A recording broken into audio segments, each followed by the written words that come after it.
defensively, you feel like you have to get numbers back to defend that. But if you win the ball back and you lose that structure of head of the footy, you've got no one to kick the ball to. And Emma Carney loves sitting in that space. Yeah. They love intercepting and going straight back at you. So the temptation has to be resisted to flood numbers back, and you have to hold numbers ahead of the footy. So no changes to the Hawks lineup, as you mentioned earlier. And obviously their pressure has to be really good tonight, Kate. And we saw that at Windy Hill last week against Essendon with their pressure and their tackling, which was immense.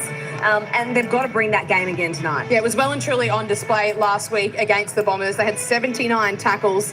22 of those were inside forward 50. And Daisy Flockhart, who's earned that spot in the midfield since Emily Bates has gone out of the team, she had a team high and a game high 10 tackles last week. Her. Jazz Fleming also rolled up the sleeves with 8, Eliza West with 6. So you feel like they have to really roll up the sleeves as a midfield group and tackle well. As we welcome in Hawthorn coach Daniel Webster to our broadcast. Dan, welcome. Big night for both clubs tonight.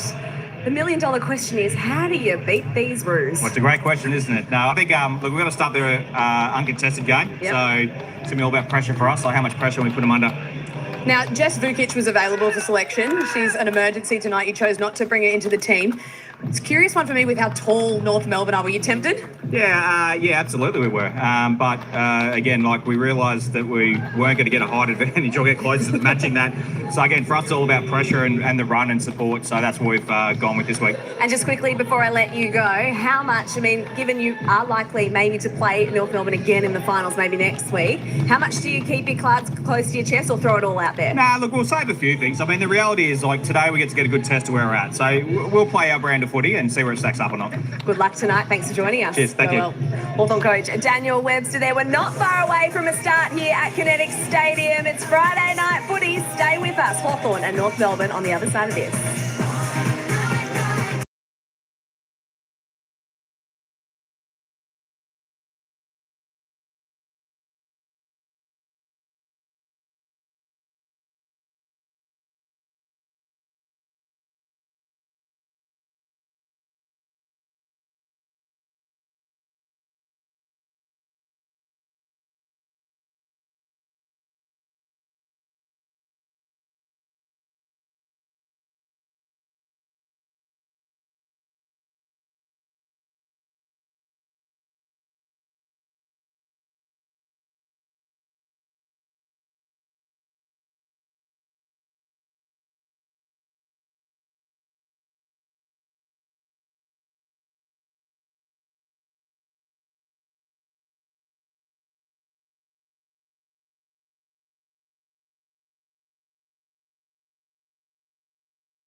All right, folks, there we go. It is, of course, round 12 AFLW action. Of course, it's the girls' football here. Hawthorn taking on North Melbourne. Hawthorn were about $10 to win this match. North Melbourne short price favourites, and of course, certainly short price favourites to win the flag. Just having a look, of course, this is the last round of the home and away season for the AFLW section, and then we head on into the finals next week, so it should be an absolute ring-a-ding-ding. Of course, we see the Kangaroos sitting on top after playing 11 straight wins. I tell you what, I can't remember the last time they lost a match. And of course, Hawthorn, after playing 11, they've had 9 wins, 2 losses. First v second on the ladder. It's going to be a cracking. Of course, Hawthorn, I tell you what, it's going to be a struggle for them to get close to Hawthorn, close against the Kangaroos tonight. But I tell you what, they're up there with a chance. Of course, Melbourne, Brisbane, certainly looking to vie for that second spot. So that should be vitally important. Get that home ground advantage in the first week of the finals. Of course, if Hawthorn lose, they could certainly drop down to 4th position. And of course, it'll be up to Melbourne and Brisbane. Who wins, that'll jump up into second. But Kangaroos, certainly short price favourites for this game tonight. And of course, the finals next week. I did shoot you the teams. There are the teams there on the screen. Action's about to start in just a couple of moments' time, folks. Welcome in, everybody. Of course, this is the last home and away game of the season for the AFLW. For the ladies here, should be good football tonight. And of course, as I said, getting back into the finals. All right, the players are out on the ground. The captains are in the centre of the ground. They're tossing the coin to see who gets the toss and who wins. Just a few pictures taken, but we will take you back down to the ground. I'll let you know in just a moment. Actually, let me give you a little bit of a show how short North Melbourne is to actually win the grand final in the AFLW section. North Melbourne, well, they're $1.35 to win the grand final, to win the flag at the end of the day, all said and done. Hawthorn, they're $15 to win the flag. So $10 to win this game tonight. Hawthorn are certainly good value. And of course, the other teams we saw there, Melbourne $8, Brisbane Lions $6, Carlton $51, St Kilda $151, who are sitting 6th. Sitting 7th on the ladder are West Coast Eagles. They're 300 to 1 to win the grand final. Of course, Adelaide Crows, who have been up there with Brisbane in recent years, sitting on 8th at the moment. They're $26 to win the flag. So it should be really interesting. But look, we expect North Melbourne to win this game, but we're hoping Hawthorn gives them a little bit of a run for their money. All right, let's head back down to the action. We'll go down to the ground for the bounce of the ball for the opening quarter, whereas Hawthorn taking on North Melbourne. So I rate that. Back your system in, back your runners in, and let's see what damage they can do tonight. Dan Webster questioned their work rate early, Hawthorn, last week against their win over the Bombers. They're going to have to be hot from the get-go, aren't they? Yeah, and they eventually rolled up the sleeves, got the tackles in the midfield happening, and that's where it needs to start tonight. So 1v2 AFLW action, round 12. Early does the ruck work. Flipped away. She might find it again. McEarley does well. Lucas Rod under pressure from the tackle from Rennie. Able to dispose of it only as far as Smith, who sends them inside 50. And there is the tall timber, Emma King, who wants to go hurriedly. Looks wide towards Randall. Just flips it out towards Garner. Under pressure, Bruton. The Hawks defence hold up momentarily. King again. Just a little double grab and fighted the pressure. And it'll be a ball up.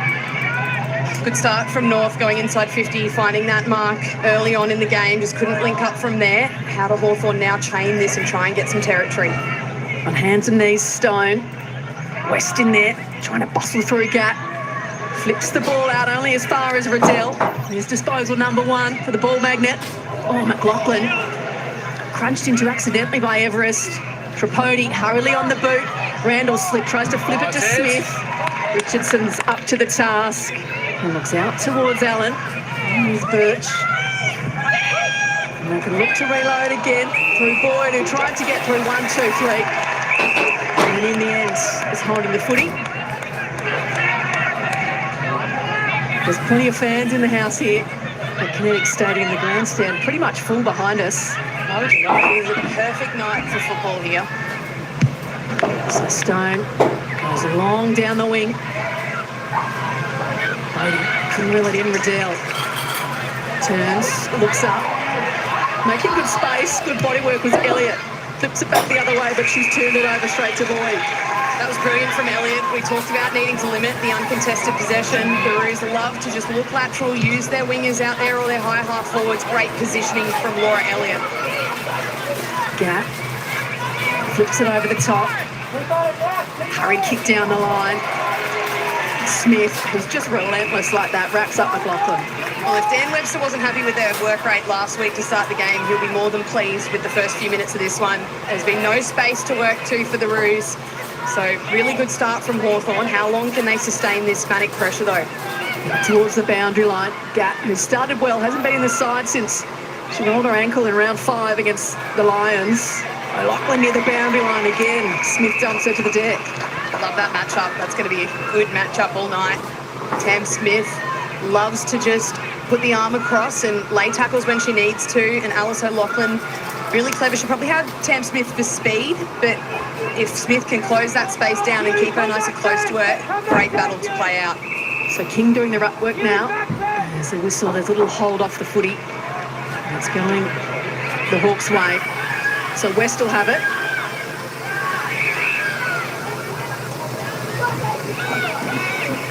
Looks long down the line. Off hands, Bodie. Happy to see it over in front of Williamson. Stoppage probably a win there for the Hawks. Just every time it's come out, it's gone straight back in. 3 entries to start this game for North Melbourne inside their forward 50. So can they get a win at this stoppage and try and get some forward momentum? Early over the bat. Flips it forward. Garner out to Riddell, who's crunched into by Erdley. Umpire said it was okay. All the Roos fans in it hard. Perhaps a case for it. Riddell again now, up and under inside 50. Randall, she got an easy run at it and in the end, uncontested. She's not going to drop those. She has this distance, would love to see her, just go back, own this moment. Emma King passed one off from a similar position. Talia Randall has this distance in her. So she's going off the long run here. She'll kick it from just inside 40 metres. Talia Randall, one of the powerhouse forwards in the competition. From almost directly in front, sets sail towards the beach end. And she's got the first on the board. The Roos, 1 goal.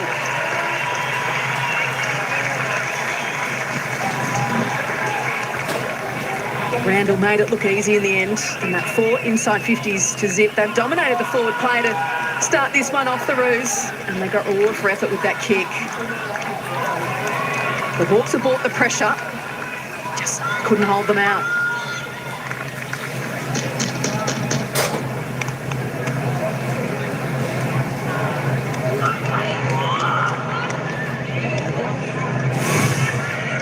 Well, Emma King took a mark early in this game inside forward 50, and Talia Randall and Emma King alike are far too good as forwards if you're not going to give them any body work or move them off their line in a marking contest.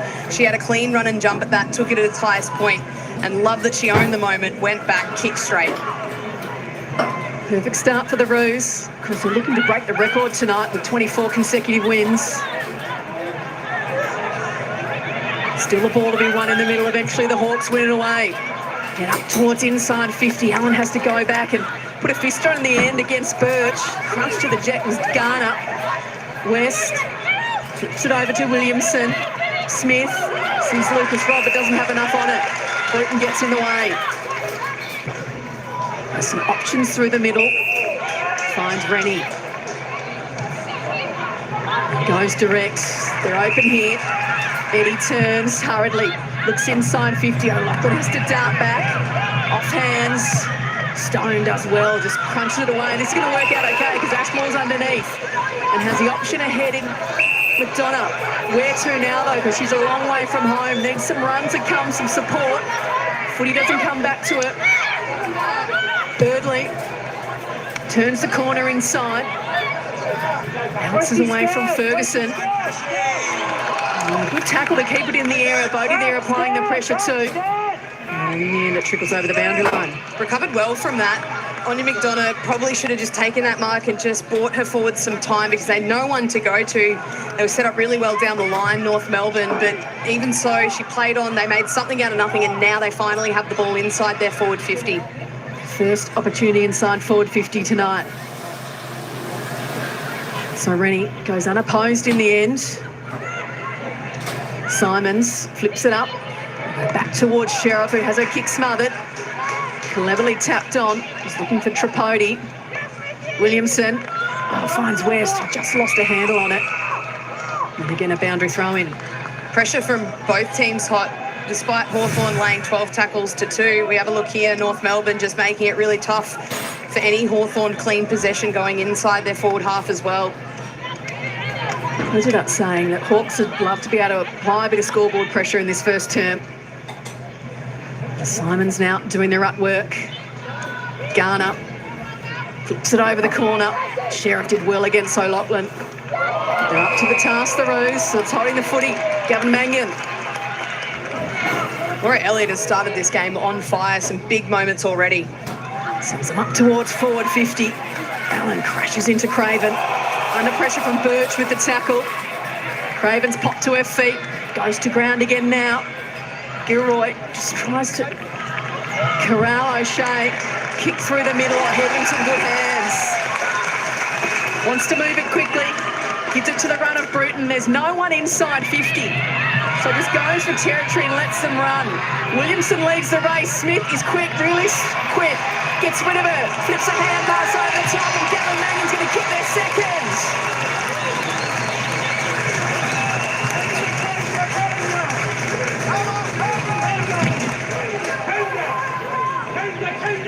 Well, pre-game, Kate McCarthy pointed out their end-to-end stuff, and there's a perfect example of it there.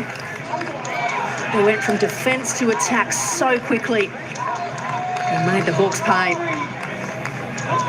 Fabulous run too from Gavin Mangan. That's her third goal for the year.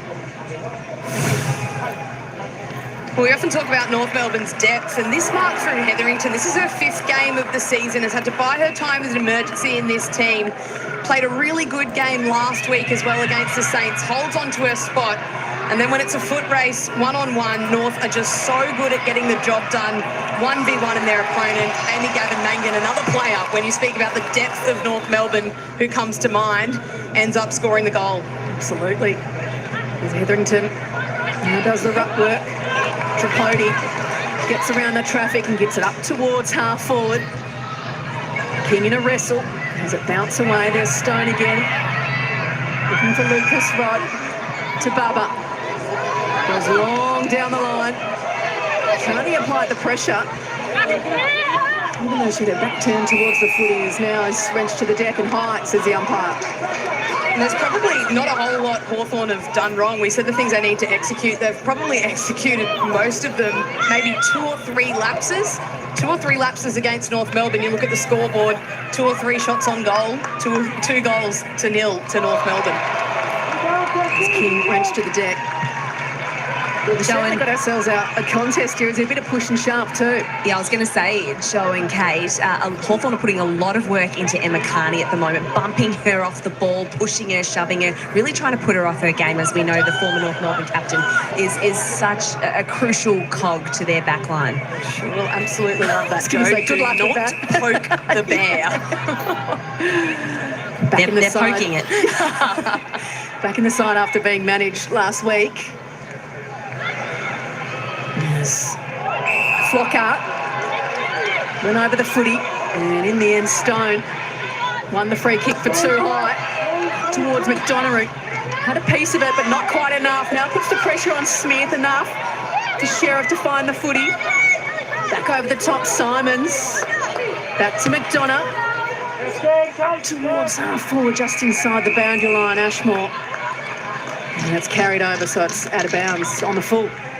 Just going to watch that matchup play out. Caitlin Ashmore spending a fair bit of time next to Emma Carney, whether it's a defensive forward role trying to lock her down, which I love because so many teams just don't pay Emma Carney any respect. And we saw Cashy then working the other way and trying to get her on the counter-attack. 2 smart, seasoned players, both of those. It's Garner. It's a kick away under the pressure from Exxon. Sheriff over the footy. O'Loughlin got rid of it. Lucas Rod, and just under pressure constantly here, the Hawks. A little kick at home. Simons did well because Riddell wasn't facing the footy. And she's won herself the free kick. They just need to hold on to the footy, don't they, here, Kate? Just find some clean options. Yeah, they do. Just being able to get some kick mark game happening rather than the frantic footy that we've seen so far.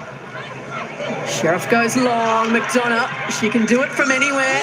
Oh, fabulous kick. Just too much on it for Bodie, who made her way back towards the goal square, and it just trickles over the line. beautiful kick going inside from McDonough. Bodie all on her own because that ball had gotten over the back, and if McDonough has the ball running into goal, you have to come off your opponent, put some pressure on her. As a result, Bodie open, but just missed her. So what can the Hawks produce here?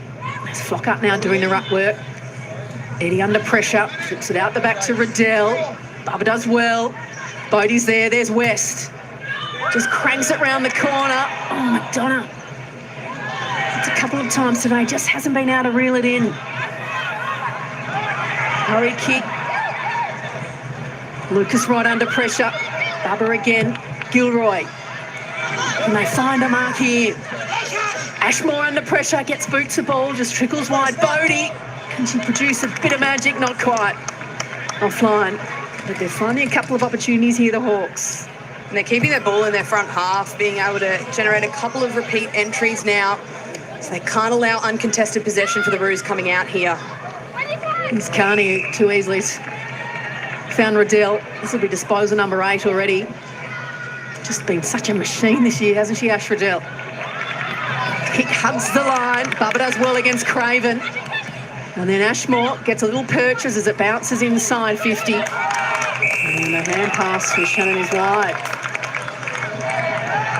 So they gave him the first one and then shut down that second kick. So really nice come forward pressure from Bubba that just got that turnover there. So set up well behind the footy here. Can they get some scoreboard pressure happening? McDonough doing the ruck work, did the body work, then found the footy. Exxon just trying to burrow away through. West has a go, finds Exxon again.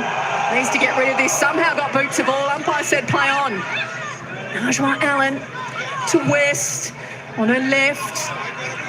Up and under into the goal square. Ashmore off the deck. Birch under pressure. Hetherington can't find it. McDonough gets a little boot. Oh, ricocheted the back of a teammate. And it's hit the post. It'll be a boundary throw in.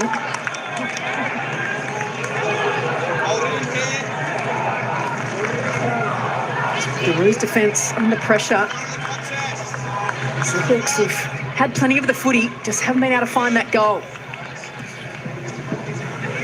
Donna down in front, Allen charged at it. Simons couldn't get boots the ball quick enough. Bodie just holds onto it with Birch there, then Pats drops it as Flockhart to West, to McDonough, to Gilroy. Her kick partially smothered. Ricochets back towards Smith. Gilroy goes hard at it as she always does. Garner clean.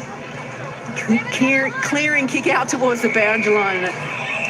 Ricochets away from Richardson. That was just relentless pressure from North there. The only way that Hawthorn could get something clean was to go backwards, and as they went backwards more and more, North just kept coming at them. And the Hawks again have applied the pressure. That was good by Flockhart to spoil Garner. Williamson with the spin. West to Ashmore, hugging the boundary line. Can she find a major low shot at goal? He's wide. And out of bounds on full. Positive signs though. We saw that graphic the last 10 minutes, 70% inside their forward half. They've evened up, almost evened up, the inside 50, 7-5 now. North had a whole lot of weight of numbers inside their forward 50 in the first part of this quarter. So Riddell goes as long as she can. Sheriff to Richardson. Back to Lucas Rod, who'll be under pressure. Hawks need to hold here. Riddell reels it in on the second bite, finds Carney, who breaks the line. Looks up, finds Bo. Bo will turn to go. King in a one-on-one, Bubba in there for support, did well.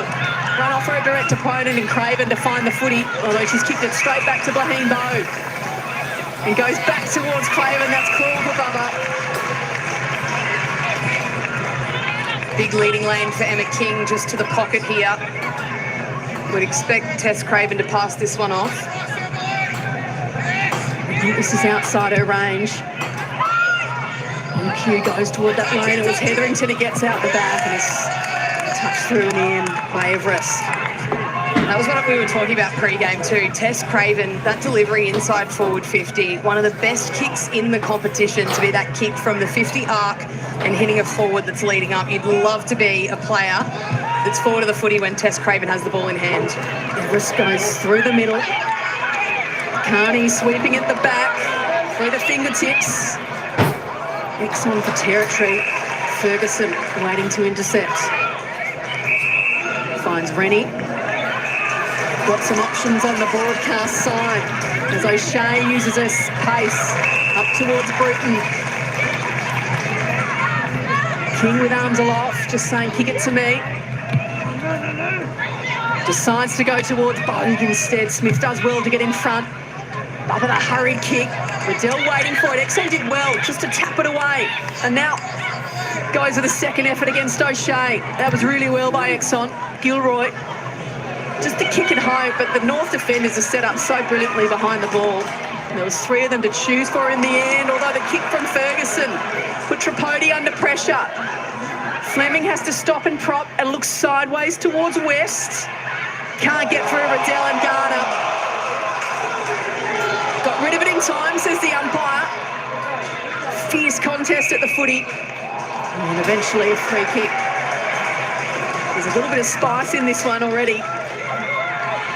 It's 1v2, plenty on the line here. Both teams really getting to work, putting the pressure on the opponents. Gavin Mangan, one of the goal kickers, looks up towards King.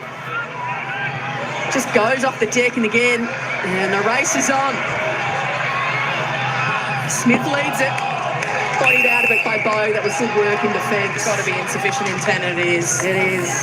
Smith just saw the boundary line, sunk the boot into it, trickled straight over. And as luck would have it, the direct opponent that she was trying to keep the ball away from was the closest to that contest, so Bogue now has a shot on goal. He's been a revelation this year for the Roos. He's kicked 20 goals, 7 in her 11 games of AFL footy. So she kicks it from the boundary, a little too skinny. As time ticks away in this opening term, it's been an intriguing contest. I imagine players will be gasping for breath when they hit quarter time. There hasn't been a lot of stoppages. It's been end-to-end stuff, high pressure. Early in front, West, and there is the siren for quarter time. What a fantastic opener here at Kinetic Stadium. It's 1v2, and the Roos have got the early jump against the Hawks. They lead it by 13 points. All right, there we go. Quarter time here at Kinetic Stadium. And, of course, North Melbourne doing the job well. 2-2-14 leading the Hawthorn Hawks. One solitary behind. Just want to say g'day to, of course, Eddie G in the house. Joe Seller, shouty. Al's Adventure Vlogs. How you doing, mate? Swan should go all right, I think, next year. They certainly finished off this season reasonably well. And, of course, with those additions, Charlie Curnow, Malcolm Rose, Joyce Sarong, they'll be, wow, Joyce Sarong. They'll be good additions over there to the Sydney Swans men's team. But I tell you what, North Melbourne doing it good. And it's why they're the number 1 side in the AFLW. A mighty hard team to beat. Hawthorn always seem to be looking under pressure right around the ground, but they're giving it a good shot. Just 2 goals, 1 behind North Melbourne. We'll see what happens in the latter part of this game, but certainly doing it well. Let's just have a little bit of a look at the goal scorers. Of course, all for North Melbourne. Of course, Talia Randall and Mangan are the single goal scorers there for North Melbourne up until quarter time. Looking at the disposal getters, Ash Riddell, as she normally does for North Melbourne, she tops the table. She's the only one on double figures here, 10 disposals, 3 clear. 5 kicks, 5 handballs, a couple of clearances from Ash Riddell, and of course the next best, Garner there for North Melbourne on 7. Of course the best for Hawthorn, Eliza West, and Annie McDough is both on 7 disposals, both with 3 kicks, 4 handballs apiece. Let's just roll on down. See some of your favourite players there. Caitlin Ashmore on 6 there for the Hawks. Next best there for the Kangaroos, Jenna Brunton down there on 5 with Libby Birch down there. Amy Smith on 4. Laura Elliott there for the Hawks on 4 disposals. 3 kicks and a handball. Always not as easy for the girls, but they're doing a good job. There we go. We'll just keep rolling on down there. Mackenzie Eardley on 3 touches there. Let's have a look at if we can spot some of the ruck girls. Mackenzie, 4 hit-outs there for Hawthorn as we roll on down there. They are your players' stats. Hey, let's have a quick look at the team stats. 2026 premiers, you reckon the Sydney Swans might do that next year? Hey, you never know, Al. You just never know. But you know what? Surprisingly enough, quarter time, it's Hawthorn leading the disposal count by 4. It's 74-70 Hawthorn's way. They've had 1 less kick, but they've had 5 more handballs. Inside 50s, of course, what's expected there. North Melbourne doubling Hawthorn. 10-5 inside forward 50, of course. North Melbourne certainly have good numbers there. At 46 is their season average so far. Disposal efficiency, well, North Melbourne, they're above a little bit on the Hawks, but both teams a little bit below season average on their disposal efficiency. Free kicks, Hawthorn leading the way there up until quarter time. It's 5-3 free kick count. Hawthorn leading the hit-outs 7-6. The clearances, North Melbourne, they're just +2 in the clearances, so Hawthorn doing a reasonably good job. So good to see Hawthorn sort of sticking with North Melbourne. Of course, first playing second on the ladder tonight. There we go. Centre clearances 2-1 North Melbourne, 5-4 stoppage clearances contested.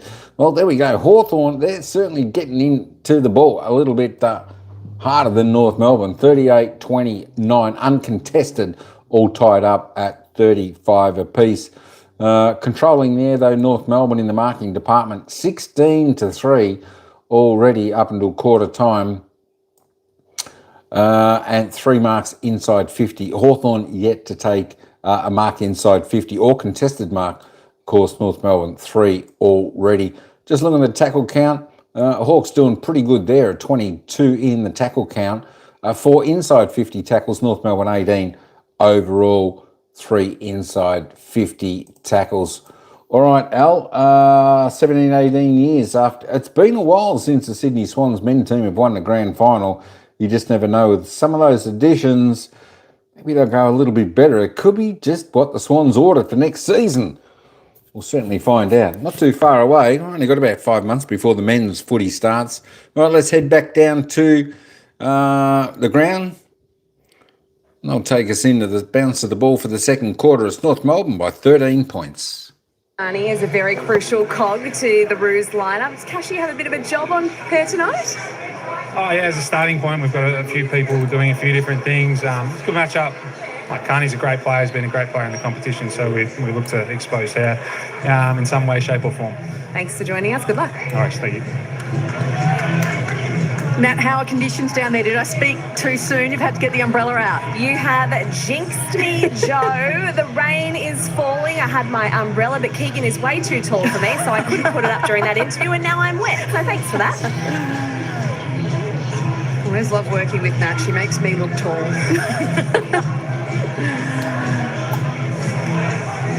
So the Hawks, they've just got to hold their structure really behind the ball, don't they, in this term, Kate? A couple of dump kicks, just too easy for the Roos defenders. Yeah, the Roos just so well structured behind the ball. +2, +3, not getting sucked up to the contest, just holding their structure. But pressure-wise, they've been really good. Certainly have. They've executed what they probably wanted to without ball in hand. Now can they get some structure with ball in hand? Coin, there's a kick smothered by Bo, who finds Garner, who finds Tripodi. There's a wave through the middle, Rennie.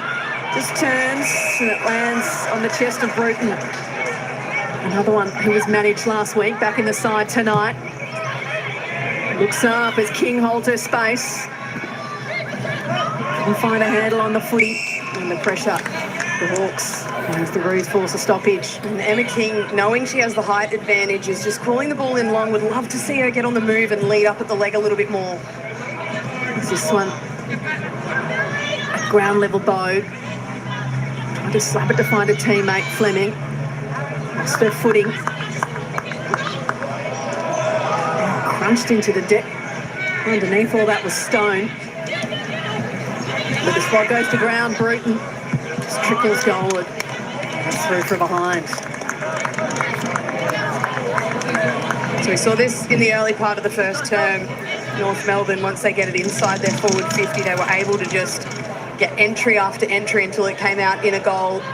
What can the Hawks do here? Everest goes long. Skids on. Birch does well to contain the bounce. And then finds Riddell. And Bogues on the 50. Lucas Rod stands the mark. Bogue just pokes her over the top to the lead of Randall. Slips her fingertips. Under pressure, Elliott. And Richardson. A brutal little shove, and it'll be a boundary throw in. That kick in was a set play. The Hawks had all the numbers on the other side and one out here. The only problem was North had read the playbook. They were set up behind the ball, so Richardson just kicked it to all the North Melbourne numbers. As that rain starts to fall a little heavier here at Kinetic Stadium. Eardley, lovely tap down to West. Hurriedly on the boot. Exxon underneath. Allen just went off the deck. Ferguson and Birch. Birch with a kick up and under. Good body work from Garner. Made the space. Took the grab easily in the end. Eardley's done well there just to fill the leading lane. And take the footy. Well, that kick on her best and almost got an own goal. Matt, how are things boundary side? Yeah, look, it's definitely wet down here, Joe. The rain is getting a little bit heavier at the moment. So I've got a cosy little setup here with an umbrella just hanging over my head, trying to keep dry. And just a little update on that matchup. We talked about Caitlin Ashmore running with Emma Carney. Well, it looks like Nat Exxon is now that new hawk that is following Emma Carney around, trying to poke the bear. Couldn't think of a better player to actually have that role. Nat Exxon is one of the smartest footballers, super fit as well and clean. So if she gets the opportunity to run the other way, she'll make it count and she'll be able to keep up with Emma Carney as well. Great pick-up, Nat. And Dave Webster did talk through the week about her flexibility. There's Gilroy sprinting away with his own shape. Flips it off to Bogue. He looks goalward. King is there. Ricochets away from behind. Again, just what we saw early in the first quarter. Relentless with these repeat entries. The Hawks, North Melbourne. The Hawks are really struggling to get this ball outside their defensive 50, let alone their defensive half. Lucas Rod goes for territory down the middle. Riddell waiting at the back as it slipped through fingers in the wet. Holding under pressure. West hurriedly. The kick from the Hawks is coming under pressure, often having to bend round the corner. McDonough's been able to win it back. Got it towards Stone, towards Bodie in a one-on-one, but it's bounced away from her and Ferguson. And with the lasso rule, Ferguson will have the free kick. And even just that picture then, you saw the one-on-one with Bodie and Ferguson, but the two other players that were in the screen were North Melbourne defenders that were just running their line back towards goal to be held up so that if a Hawthorn player does win that contest, they've still got numbers in front of the footy. As Rennie takes a good mark. Looks out wide to find O'Loughlin. Turns to go. Crash of bodies even before it got to the contest, and Hetherington, much of the disgust of Everest, is going to have the free kick.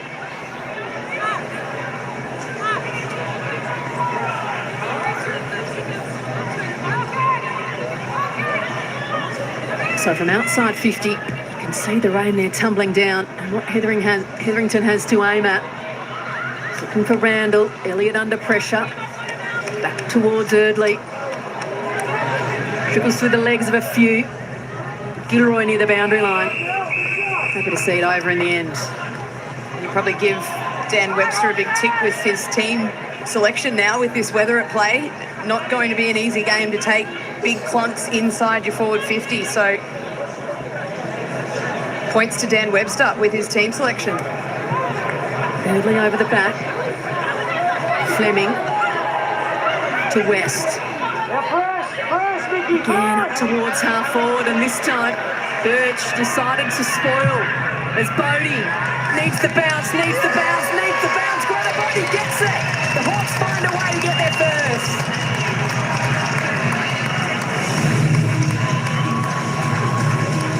a lack of communication from the North defenders as Birch punched what she usually would have taken, and Bodie made the most of it for the Hawks' first major.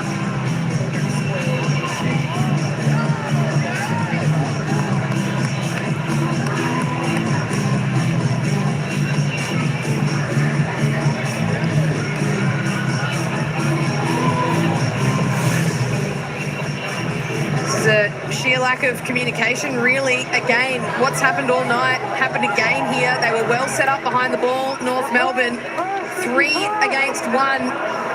Libby Birch goes the spoil, and it goes directly to the only Hawthorn player anywhere near that contest. As soon as this ball rolled through, Emma Carney, hands out, looked at Libby Birch, thought, what are you doing? Libby Birch put her hands up to her ears as if to say, I didn't get a call for anything, so I just went with what I had. So a little bit of a communication breakdown between the Roos. Perhaps the little break the Hawks needed. Gilroy. Just a little jumper tug on O'Shea. It was there.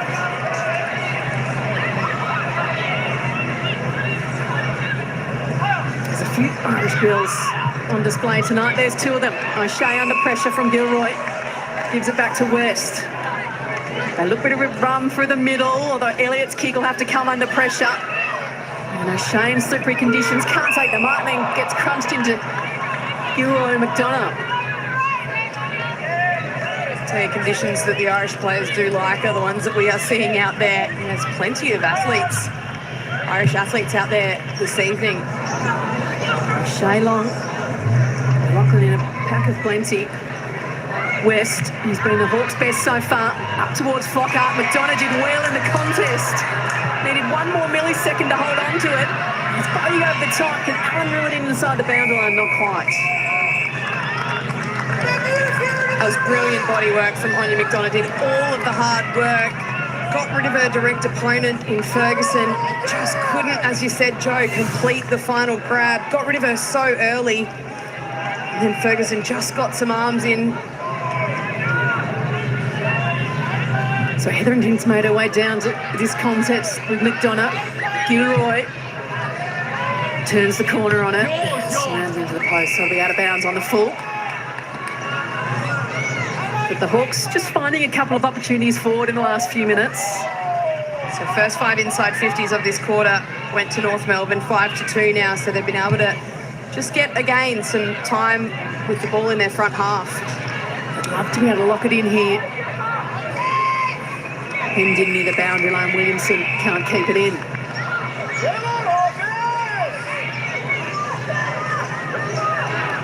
So North, of course, yet to lose this season. The Hawks have just had 2 defeats. They lost to Adelaide in round 5 and Port Adelaide in round 10. Fleming swoops on the footy. Looks inside 50. Oh, that's a bit of magic from Fleming, and Allen's taken the mark. She goes hurriedly back initially. Looks like she wants to find another option. Short. Craven in front of Bodie. Under pressure now from Bodie. Has his Birch on the kick, and the dump kick's landed in the arms of Smith. She'll want to find an option. Looked across. Coyne will have to find it at ground level. Smith up to the task, but only as far as Elliott, who finds Flockhart. Long kick off the hands of Birch and throw for behind. How good was that from Jazz Fleming?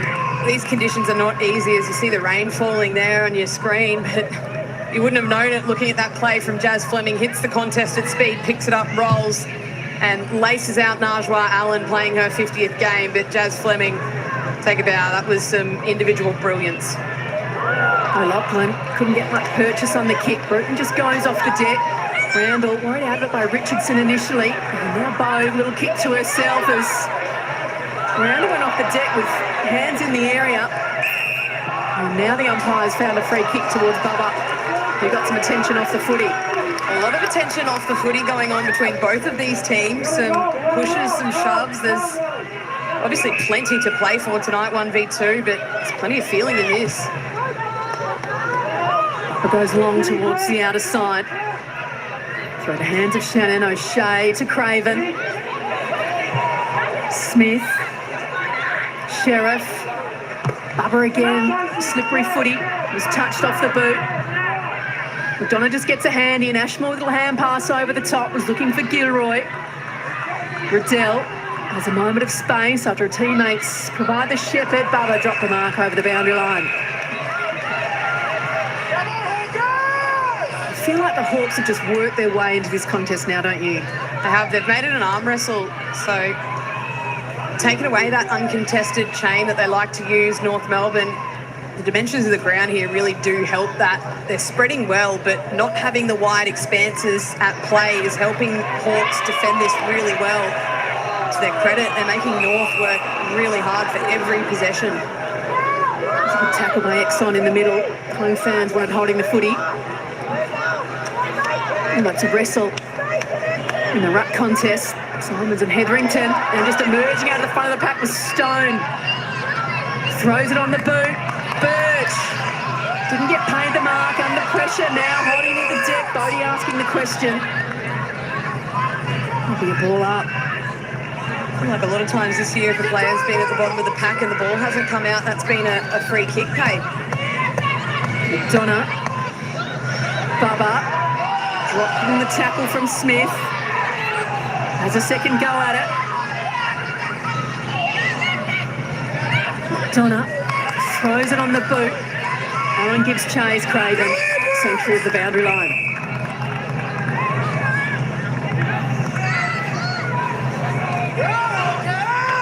Hawks are set up well here. They're ready for a hurried clearing kick from the Roos too to try and lock it inside their forward 50. Every single one of North Melbourne's players inside this defensive 50 except for Emma King. Oh, that's a big shoving her up by McDonough. Umpire let them go. Flockart flipped it out towards Bubba. Can't find the handle. O'Shea under pressure takes the tackle from Exxon. Slippery conditions. Ruck contest. I think that's 9 times out of 10 a push in the back. This time Rennie goes at it with McDonough. Tripodi. Little check side to clear at Ashmore. Riddell burrows underneath. Bubba just flips it over the shoulder. Tap towards the boundary line. Keeping her feet well was O'Loughlin. Fabulous smother though to keep it in the area. Coming to play here, the Hawks. There was a brilliant smother there from Laura Stone. O'Loughlin, perfect pick-up. Clean below her knees and then went to step back inside. Most of the time this season, North have had that time to step back in and kick that, but Laura Stone coming over as the third player across. So back through the middle. Lucas Rod to Elliott, who's under pressure. The bounce to Rennie with a cool head. Finds Craven.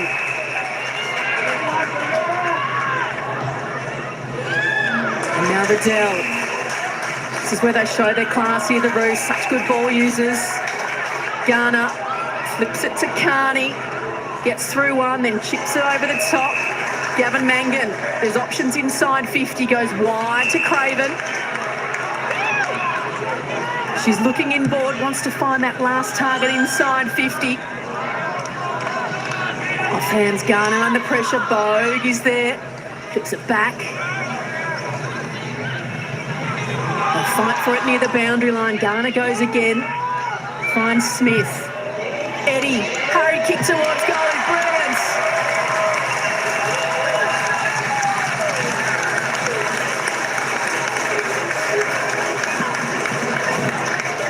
Well, you've got to work hard to find your goals tonight. The pressure from both sides is relentless. You've got to make the most of your opportunities, and Bella Eddy has done it just then for the Roos. Just her third goal for the season. Nice little snap from just inside the boundary.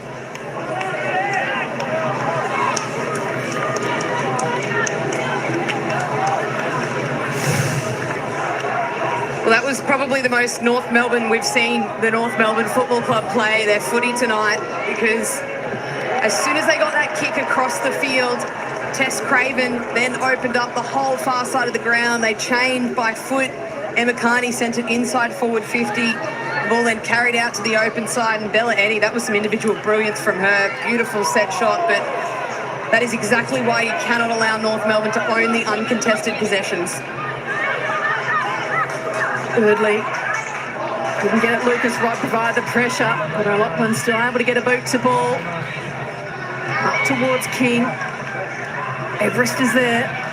Lucas Rod clean. West has a kick smothered. And toe poke out towards the boundary line. Gavin Mangan does well. Just flicked it back towards Garner, who found Carney, who found Riddell. All the big names getting a hand on the footy. Up towards Bogue. As it slapped away initially, pops up to her feet. Everest with a wonderful tackle. Slips out the back. King, goalwards. Ball under pressure. Happy to see it over was Williamson. Again, on display, numbers to the contest, clean handball out. As you said, Joe, some of the big players starting to get involved. The chain, King, Carney, Riddell, just starting to wax. Richardson put herself under pressure, but going back the footy from a free kick from Gavin Mangan for too high. And the good news is, guys, from boundary side, the rain has stopped. It's good to hear, Nat. It's been a wonderful contest so far. Smith looks towards Bubba, but she's going to have work to do to get a hand on it, and that one skips away on a wet surface. So the Roos another chance with just over 90 seconds on the clock. Here's half. It's Craven. Chips it short. Smith. I was about to say, Craven is a good ball user. It's rare you see her turn it over like that. Yeah, Emma King was the target, put the hand up straight away because she knows she just didn't quite get the purchase on that. That's the Hawks. To change the angles. Lucas Rod, this one gets over the back towards Bodie. So perhaps an opportunity for the Hawks to finish this half. An up and under kick gives Gilroy a run. Birch, penned in near the boundary line. Finds Shannon, who finds O'Shea, who goes for territory. Oh, Randall tugs at it, made it her own. Looks towards the bench, gets the call, knows how much time's left. And just waves them long. Going for territory. Oh, this time it's King with a big fly. Tripodi off the deck. Oh, he just bustled out of it. Richardson. Smith, Eardley, Smith, Bubba, the kick, just isn't held on to. Opens the door for Tess Craven and walks it right through.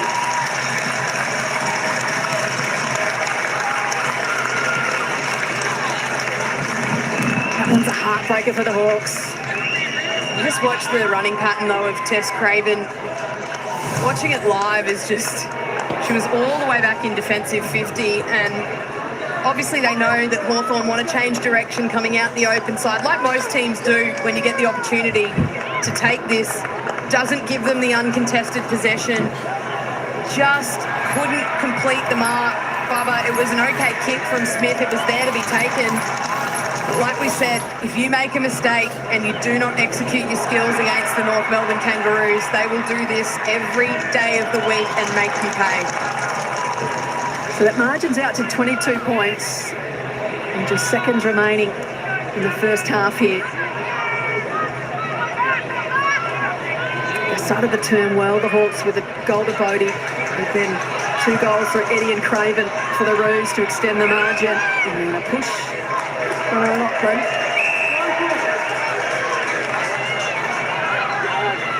So just seconds remain. They need a mark inside 50 or let a siren beat them to the ball. What a fabulous opening half here we've had at Kinetic Stadium in Frankston. A big crowd amongst us too for this one. As you see there, some of the major ball winners. Ash Riddell, 18 disposals already. And Eliza West has been superb for the Hawks in and under. 100-gamer Garner's got 14 as well next to her name. It's been something special, just the pressure on display from both sides in wet conditions. Speaking of wet conditions, Nat's down on the field. Who have you got with you, Nat? I have Emma Carney with me. Carnes, it's been a hot contest. Pressure great from both sides. How have you seen it? Yeah, definitely high pressure. I suppose the conditions probably bode well for that, just with the slipperiness. But yeah, I think the second part of that quarter we were able to use our hands a little bit more, get it to the outside. a few times we probably tried to overdo it with our hands, and it probably made their pressure a lot higher. A couple of Hawks following you around very, very closely. We were joking up in the commentary box, don't poke the bear, because you like these situations. Yeah. Paying you a bit of attention. Yeah, just a few old teammates actually. So maybe they forgot what team they're playing for, but nah, all a bit of fun, good banter out there. All right, go in and have a rest, and we'll see you in the second half. Thanks, Nat. All right, it's halftime here at Kinetic Stadium. It's Friday night footy. It is the Roos leading the Hawks by 22 points. On the other side of this, Kate McCarthy and I will break down the opening half. All right, there we go, folks. It's half-time here at Kinetic Stadium down there in Frankston. Of course, North Melbourne pulling away. It's 4-6, 30, leading the Hawks 1-2-8. Tell you what, Hawthorn certainly looked like they came out with a little bit of gusto in that opening 10 minutes of that second term. But, of course, North Melbourne, as we know of North Melbourne can do, they got things back on their term, kicking 2 goals in the last 5 minutes of that second term. Of course, we've got about 19, 20-minute quarters here.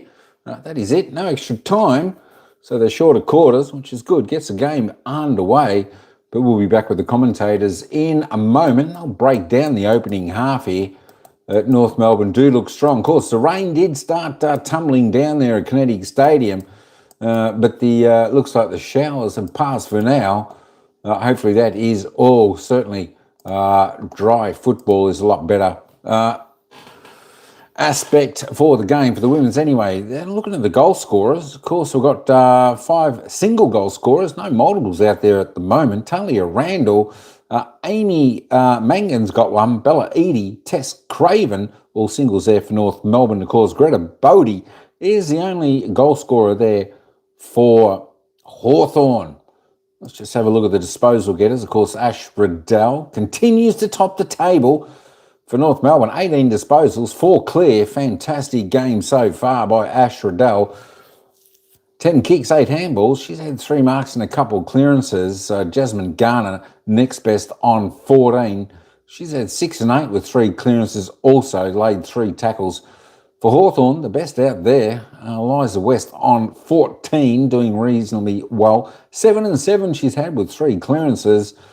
Tilly Lucas-Rod, next best, also on 11 there for the Hawks, as we just roll on down a little bit, and you'll be able to see Libby Birch there for the Kangaroos. She's had 9 touches, 3 kicks, 6 handballs. Tamara Smith for the Hawks has 8 disposals, 6 kicks, 2 handballs. She's laid 4 tackles, so she's been in and amongst it so far in this opening half. All right, let's just roll on down and see other your players. Grace Babber, she's had 7. Also, Caitlin Ashmore, 7 for the Hawks. Amy Smith has had 6 there with Emma Kearney. Also 6 there for the Kangaroos. Let's just roll on down there. Talia Randall has said 4 disposals. She's kicked a goal, 3 kicks and a handball, so reasonably good get down to her. Good job by her. There we go. All players have had a disposal out on the ground, so that's always good to see. We just jump over to the team stats, and of course it was Hawthorn leading at quarter time in the disposal count, but North Melbourne, well, they've turned this around. They've taken control. Their authority, they're stamped on this game. Their superiority, their class is starting to shine through. They've had 8 disposals more now. That's a dozen disposal turnaround in that second term there, folks. 11 more kicks. The Hawthorn have had a couple more handballs, but inside 50s. Look at the inside 50s. 10 inside 50s for the Hawks for 3 scoring shots. North Melbourne, 19 inside 50s for 10 scoring shots. So absolutely North Melbourne looking dangerous when they go inside forward 50, kicking better than 50% to score going inside their forward 50. Free kick count, well, it's all levelled up now. It's 7 apiece, 7-7. There we go, all tied up. Not a great deal of free kicks being given out there, especially with that little bit of wet weather coming. You would expect a little bit more. Hit-outs, Hawthorn still lead by 1. That's 13-12, doing a good job there. North Melbourne extended just by the 1 in the clearances. It's 11-14. North Melbourne a +3. And it all comes from the centre clearances, +3 in the centre. 5-2, centre clearances going North Melbourne's way. Stoppage clearances, that is 9 apiece there, folks. Contested possessions, Hawks by 7 on the contested. It's +6 to uncontested to North Melbourne there. The turnover's reasonably high for both teams, 38-35. Looking at the marks, well, there we go. North Melbourne still continue to have a stranglehold on the marking contest out there today, and that's 12-27. They're +15 in the marks. And of course, looking at the inside 50 marks, 5-2, so they've done reasonably well. I think it's just 2 marks inside 50 to both teams in that second term. Contested marks 5-0. Lot better contested mark of the ball is North Melbourne. Tackles 35-32. Good to see both teams up there with the tackle count. Hawthorn, a relatively good tackle team at 77.9 as their average on their tackle counts, are doing reasonably well. And there we go, 9 tackles inside forward 50. Just looking at the live ladder there, and of course, with the way the results are, the Kangaroos will remain on top, be the minor premiers for the AFLW, not losing a single game for the season. And of course, Hawthorn there are striving to hang on to that second position. Of course, with that low percentage, that's really going to be detrimental to the Hawks. As I said, it all depends on Melbourne and Brisbane who win that game. All right, let's just, let me just get this back on. We'll head back down to the commentators for a bit of a wrap-up of the opening half. 50s, so 10-6 in favour of North Melbourne. They probably haven't put the scoreboard pressure on as much as they would have liked. What do you make of these entries? Because I guess in W it's more about the inside 30s, isn't it? Yeah, and it's the depth on the entry that you want to get. So a few of those are probably a little bit more shallow than they'd like, but the ones that are sort of heading in towards that 0-30, to their credit, Hawthorn have kept them fairly sort of on the boundary side. North love to use the ball through the corridor, so they've been able to keep them a little bit wider. And Hawthorn, except for probably that entry right up the middle that's gone almost to the goal square, which I believe would have been the Greta Bodie goal. Yes. Apart from that, they've been kept fairly wide and fairly shallow as well, which is what you talk about when you talk about North Melbourne and how good they are structurally, defensively. And Anya McDonald hasn't been able to impact the scoreboard either, and she really is the key to Hawthorn kicking goals at the moment. Let's talk about North Melbourne's midfield. We've spoken about Jazz Garner, obviously game 100 tonight for the skipper, but Ash Riddell is having a terrific season, averaging 38.5, I think it is, disposals per game, and well on her way to perhaps getting close to that. Yeah, most other players in the competition, if they've got 18 to half time, you're fairly surprised, but Ash probably just under her average if she's got 18 to half time. But get a move on Ash. Just with her ability to be clean, so her ground ball, she's clean, whether she's under pressure or not. She's super clean. Jazz Garner being worn very closely at times, so she's had to probably play a little bit more of an outside role, Ash Riddell. She's been the one that's probably got on top around the metres gain stats, but as I said, it just felt like it was a little bit ominous at the back part of that second quarter, and the North Melbourne Football Club able to get their game going a little bit more. Well, let's see what the Hawks might be able to produce in the second half here to get back into this clash. It is North Melbourne leading the Hawks by 22 points. Second half on the other side of this.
her biggest supporter at the Roos.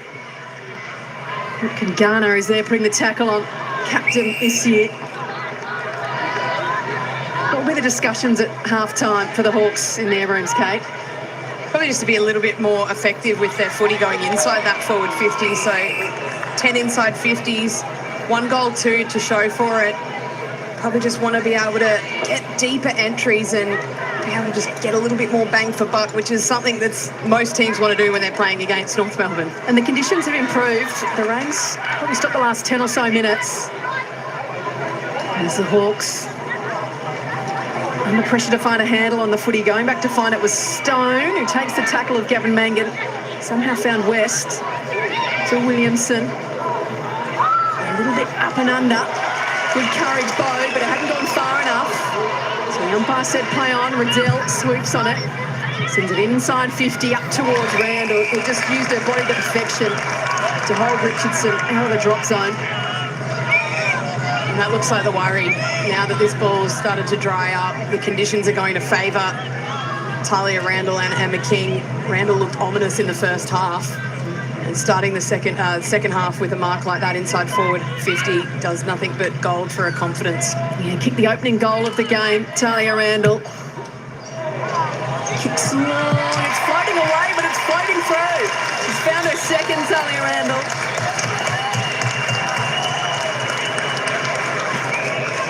Not exactly textbook off the boot, but it did enough. And a bright start to the Roos to open this third term, kicking their 5th. Randall making the most of these dry conditions.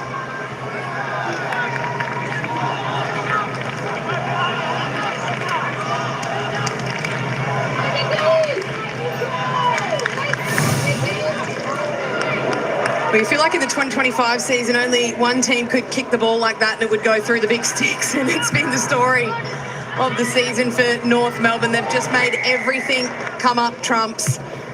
Absolutely got none of that cleanly. But Emma King's awareness to know that she was holding the side of the contest where there was no other Hawthorn player, shepherded Emily Everest out of it beautifully.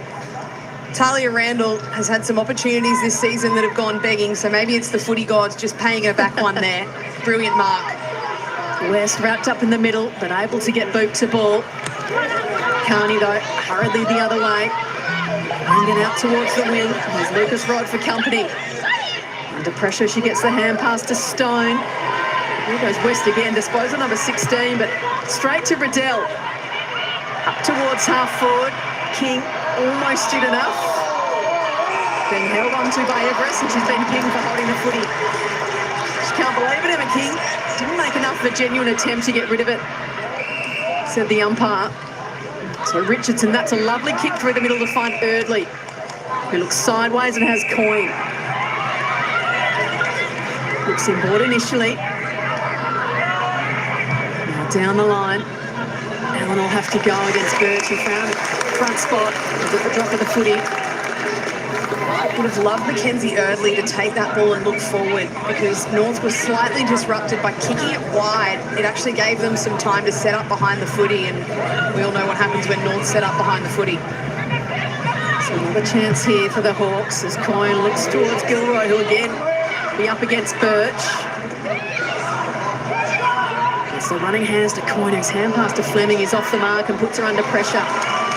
And North might make them pay. Garner up towards King. He'll have to beat 2. Randall. She'll have to beat 4. Gets boot to ball. Maybe the footy gods are going away. Randall's got 3.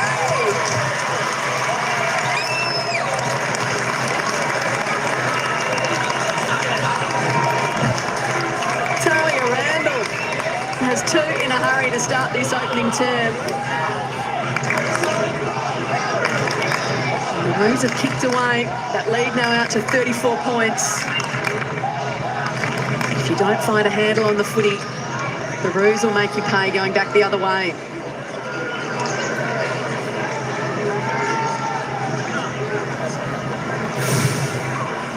Five goals for from turnover and another costly skill error. Keely Coyne looking for Jazz Fleming, didn't quite hit her. We've said it all night. If you make mistakes, they won't. And that's what's happened again. 5 goals for as a direct result of turnover. When you think of the forward line, so Randall now has 21 for the year, Bogue has 20, and Garner has 19. Whereas on the flip side, the Hawks, really outside, McDonough, found difficult. Just haven't had those avenues towards goal consistently. Yeah, so McDonough and Bodie have combined for 52% of Hawthorn's goals for the entire season. So outside of them, they just haven't had the numbers to go to or the reliable players inside forward 50. Myself, the free kick against Elliott. It's up towards half forward. A couple of them let it bounce. So Lachlan, it's crunched by Everest. She goes at it again. O'Loughlin, this time Smith has it wrapped up. Let's get down to Nat at ground level. Yeah, Joe, pre-game, Kate was singing the praises of Tess Craven for North Melbourne. Well, Tess has spent her entire third quarter on the bench so far. She's had her right forearm strapped, has been shaking it out a lot. It looks like maybe she's copped a knock and there's a little bit of padding there. So I'll just keep an eye on her and see whether she comes back on the ground. Thanks, Nat. Could be interesting leading into finals next week. Pick up towards the wing. Birch leads in the right pass on the footy. Allen is quick. Puts good pressure on the kick. There's Gilroy. Shepherds it out of bounds, so it'll be a lasso as O'Shea couldn't get a hand on it. And Gilroy will have the chance to send the Hawks inside 50. Takes a measure as no one stood on the mark. Went for territory. Allen at the front. McDonough is there too. Ashmore lurking. Allen just couldn't get boot to ball. Bruton was awake to it. Coyne dropped it in the tackle. And Garner will win herself a free kick.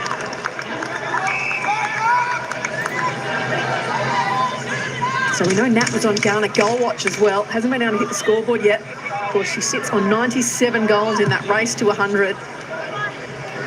Kate Hall on 98 and Gemma Houghton on 96. So we could see someone get there this weekend. Hurried kick along the wing. Bevan Mangan couldn't quite get much purchase on the footy. Lucas Rod goes to ground, but then does well to apply the extra pressure to O'Loughlin. Sheriff wins it back for the Hawks. Allen will have to go against a couple. Ashmore at the fore of the footy. Birch will be feeling those footsteps of McDonough. Bodie there too. McDonough has it kicked away by O'Shea. Ferguson has the cover in there for support. Birch and Ashmore. Ashmore has it over the top. And the umpire with a quick whistle to ball it up.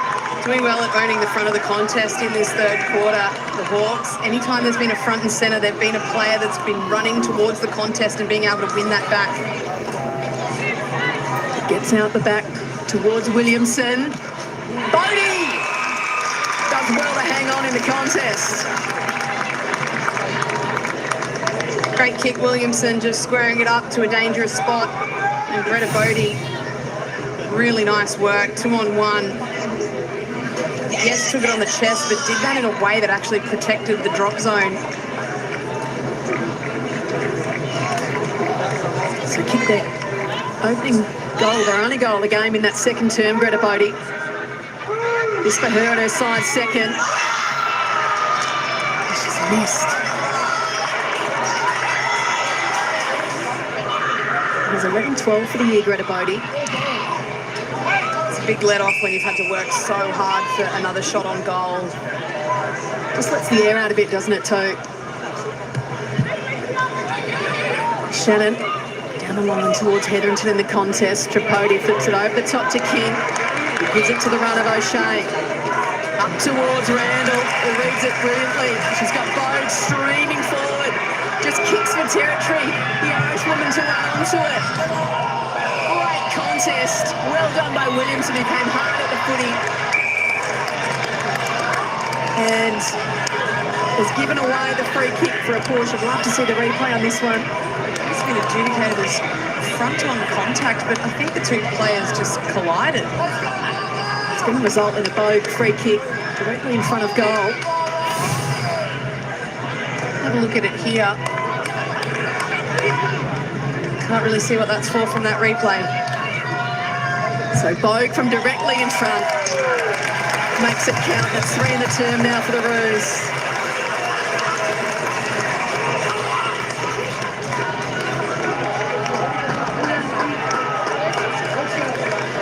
little unlucky there in the contest, Williamson.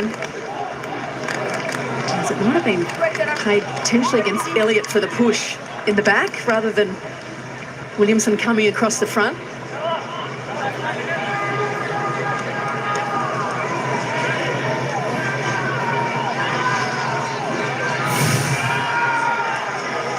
So the free kick was paid against Elliott. Yeah, it is there, to be fair. 2 hands straight in the back. Well adjudicated by the umpire. On first look, I thought it was against Williamson for front-on contact, but it is. It's 2 hands right in the back.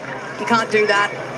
Well picked up from the umpire. It was actually on the other side of the contest, so did well to pick that out. Free kick every day of the week. So the Roos really flexing their muscles now. Riddell and under out towards O'Loughlin. It's going to bounce away in front of the interchange gates.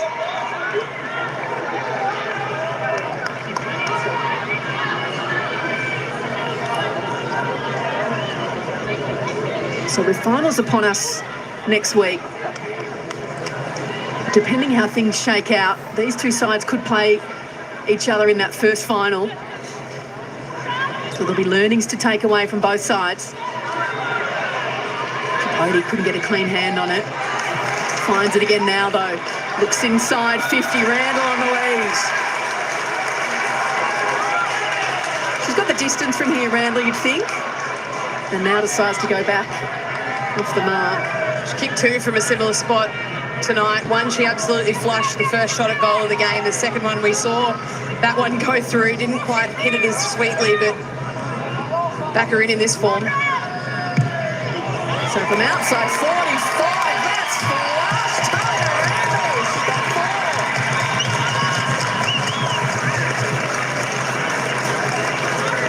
3 of those 4 have come in this term.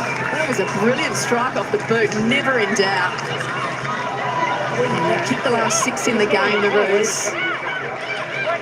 And showing why they're number 1 and currently on the 23-game winning streak.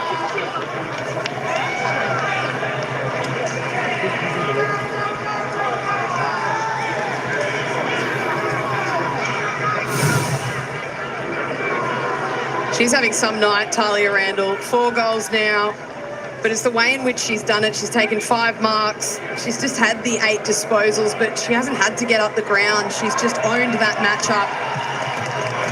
She's threatened to do this all season. As we see now, she's shot up the leading goal kicker ranks, sitting in 2nd position behind Indy Tahoe now. And the way she's going tonight, Get her back out there. she could kick another couple. Through the middle, Rennie on hands and knees. Riddell. The pressure from the Hawks has just dropped away a little. And Smith sends the Roos inside 50. Sheriff under pressure. Lucas Rod can't do anything with the footy. Smith just tunnel ball through the legs. Sheriff, it's a hot footy to win. Williamson looks out wide. Ashmore and Carney. I spoke about that battle earlier. And Carney with a big smile on her face. She loves it. Absolutely loves the challenge. Loves any little niggle that she can get, and has always been such a key player in this North Melbourne team that just shows week in, week out that she loves the contest. Former teammates together at Melbourne University. Ashmore and Carney. Lucas right under pressure near the boundary line as Gavin Mangan applies the tackle. Just as we see now, the Roos out to 45 points. I know I feel like I've said this statement a lot tonight, but this season we have seen so many teams be able to go with them for a quarter, go with them for a half. Don't know if anyone's really pushed them for 3 quarters yet, but every time that they're challenged, they just have the answers, and they will outwit, outlast and outplay their opponents just as often as they need to. They play their system so well, don't they? And their endeavour at the footy is Craven on that occasion. Applied the pressure. And he's scrub up. He's going to be pinned for holding the footy. Craven will come back to take it. See that strapping on the right forearm that Nat told us about. Rennie.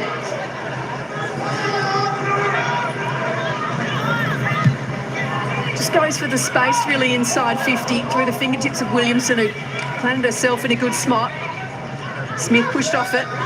Lachlan taps it back towards Smith. Tripodi. Bubba. Craven is there. Just slaps it away. Exxon. And they do here is Stone. Looks out towards the boundary. Fabulous night by Shannon. And you just saw Stone gain possession and sort of look twice. That's because Eliza Shannon was perfectly positioned on this open side. She looked up, saw Shannon, hoped that Gilroy could get across and challenge, but couldn't. Shannon hugged the boundary line and passed back towards Craven. He can't reel it in. And even look at Eliza Shannon, couldn't crack into the team last year. Came in for Carney when she was out of a few games, but couldn't ultimately play in the premiership winning side. But she's been so reliable this season, has played every game of the year. They just have such strength across every line, don't they, North? There's really no weakness. That'll be a lasso as it came off the boot of Garner. Stone. Goes for territory up towards Eardley. He's in a one-on-one with Rennie. Simons under pressure and couldn't get boot to ball. Birch with the accidental taunt. Smith applied the pressure, but O'Loughlin was up to the task. There's Bogue and King. Hetherington down there too. And in the end goes up towards King. Gets out the back. Bogue's quick. This time, Williamson able to repel. Standing in the way is O'Shea. It's the aerial contest where they've had the ascendancy tonight. 35 marks to 16 across this game. O'Shea towards King. Through the back, Bogue. Stone and Smith on the boundary. And often marks is how you sort of control the game, and that's ultimately sort of where it has been controlled by North Melbourne. Haven't been able to get those uncontested possessions out in space like we usually see them, but they've been able to own the ball in the air and really control the game through kick mark. As King takes it from the ruck, spilled it off the boot and trickled over. There's a bit more speed on the ball too from North at times tonight, which you sort of don't usually think of when you think of the Roos. And they've had space out the back a fair bit. They've caught Hawthorn up really high defensively. Been a number of times where Bo, Gavin Mangan have been racing back towards goal. Even Randall, her third goal was a result of the ball out the back as well. Under pressure, Stone gets it away. Birch at ground level, hurriedly back inside 50, Fleming. Really good ball user, Jazz Fleming. Sees McDonough have to go against Craven. The second bite. Most of McDonough's ball has been a long way from goal, hasn't it? Just had to get so high up the ground to be an aerial presence, because that's where North have had the dominance. Charging over at Smith. Finds Garner. Hetherington going back with the flight. O'Loughlin's a speedster at ground level. Stone under pressure. Does well to keep the footy in front. Does really well in the end, Elliott. Fought hard all night, Laura Elliott. Yes, conceded that free kick, but apart from that, she's been really good. Set up well defensively. Has won most of her one-on-ones and has had a good game. Hetherington down in front. She might find it again here too, Hetherington. It's the hand pass back to Smith and O'Loughlin. Clunks one in front of goal. Tough conditions to mark the footy, but it's not looking tough for North Melbourne, is it, tonight? Just clunking everything at the moment, especially in this third term. O'Loughlin has the 8 goals, 5 for the season.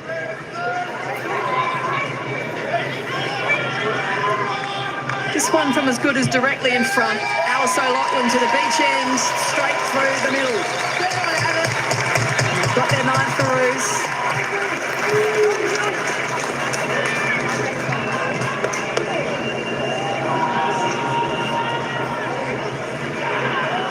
They've got 5 there for the term, the Roos, and that dominance now is really reflected in the scoreboard. The pressure of the Hawks has dropped away, and the relentless work inside 50. It's now 31-12 inside 50s. And just that weight of numbers has been really telling. Well, contested marks for the game, 7 North Melbourne, 1 to Hawthorn. So not only have they owned the marking around the ground, but their ability to take contested marks, a number of them inside their forward 50 as well. And O'Loughlin goes back and kicks truly. They're really flexing their muscles now, aren't they, Joe? Absolutely. Just over a minute to play in this third term. Conditions here have cleared. We did have some rain during that second quarter. Bubba with the hand pass towards Fleming. Does well. That's a good kick into the space for Ashmore. It's always been the tale of the night, not just for Ashmore, but just those little drop marks that they should have taken. The hand pass that's just a metre off just puts the teammates under pressure. As it's in dispute, the umpire lets them go, hoping it'll come out. Lucas Rod, eventually the last one wrapped up. Sometimes it can feel like as a player when there's little errors like that, you're dropping marks that you should take or missing handballs, and then you just watch the opponents and they don't seem to miss anything. It's just so deflating at times when you get on a roll and you're not able to really put them to the sword with scoreboard pressure or time in your front half, and they just get you every which way. As soon as you make a mistake, they go straight back at you. Woodley now's given away the free kick in the rut. Rennie gives the hand pass off to Riddell. Randall leaves it for Kinetic.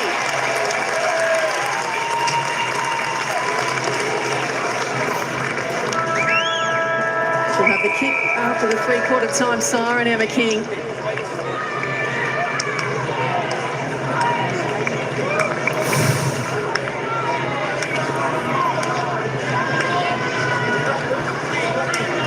So Emma King, who's come back into the side this year, had to fight her way back in after injury, making the most of every opportunity.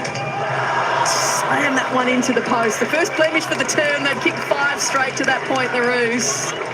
But they were dominating the contest, and that margin has blown out to 52 points at Kinetic Stadium. Just a term to play here. The Hawks have got to find a little something. If not the win, they've got to just fight their way back. The finals just 1 week away. Stick with us, one term to come here at Kinetic Stadium in Frankston.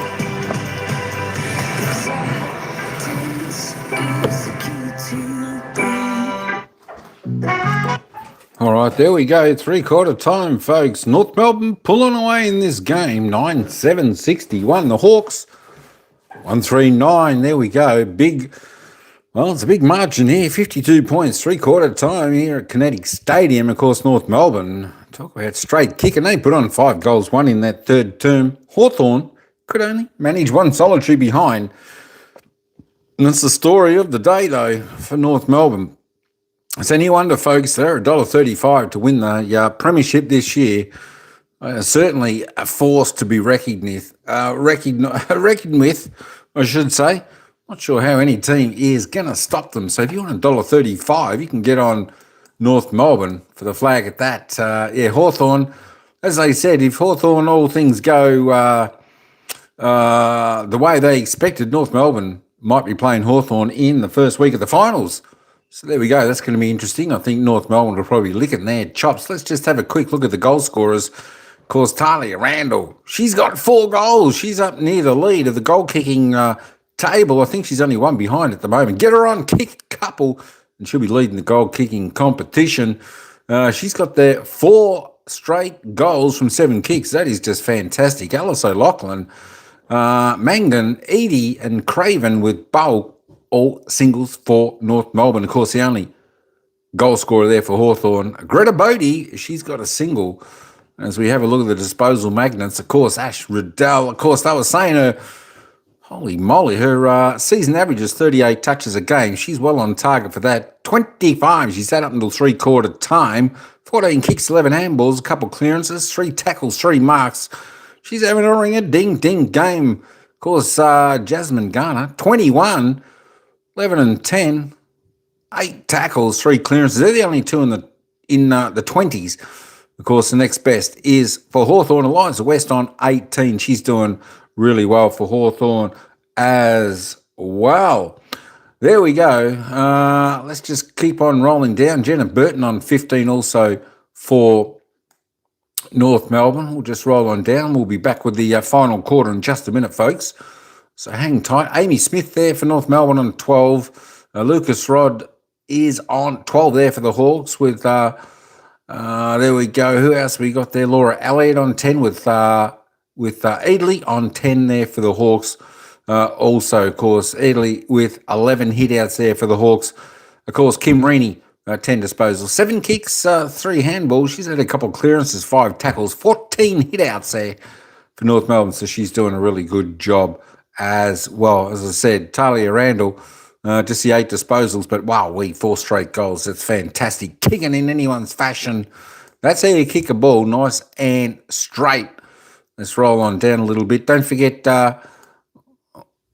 I'll let you know what game is coming up next, folks. If you are going to be continuing to look at the listening on the AFLW action, of course, the next game following this one, not too far away, of course, is, I did have it here just a minute ago. Of course, that is coming up in about half an hour's time. That's right, 9:15 p.m. Melbourne time. We've got West Coast Eagles taking on Carlton.